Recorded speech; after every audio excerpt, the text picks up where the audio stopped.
Saya rasa rakyat Malaysia, khususnya rakyat Negeri Sembilan, perlu tahu yang Wan Saiful Wan Jan, iaitu naib Presiden Parti Wawasan Negara, yang calon-calon daripada Parti Wawasan Negara, yang bertanding di PRN Negeri Sembilan atas Perikatan Nasional.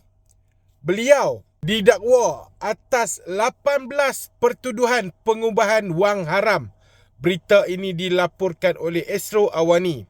Saya rasa rakyat Malaysia perlu tahu, khasnya rakyat Negeri Sembilan, yang Wan Saiful Wan Jan, iaitu naib Presiden Wawasan, dan mereka bertanding di PRN Negeri Sembilan atas Perikatan Nasional, yang Wan Saiful didakwa kali ini bagi kes pengubahan wang haram 5.59 juta. Berita daripada Utusan Malaysia. Saya rasa rakyat Malaysia perlu tahu, khasnya rakyat Negeri Sembilan, yang Wan Saiful Wan Jan, naib Presiden Parti Wawasan, dan mereka bertanding di PRN Negeri Sembilan atas nama Perikatan Nasional. Kes Wan Saiful lebih 900,000 dimasukkan ke akaun bank 3 syarikat. Berita dilaporkan oleh Astro Awani. Saya rasa rakyat Malaysia, khususnya rakyat Negeri Sembilan, perlu tahu yang Wan Saiful Wan Jan, iaitu naib Presiden Parti Wawasan Negara, yang calon-calon daripada Parti Wawasan Negara, yang bertanding di PRN Negeri Sembilan atas Perikatan Nasional. Kes Wan Saiful, wang berjumlah 46,487.85 sen dimasukkan ke akaun sebuah syarikat.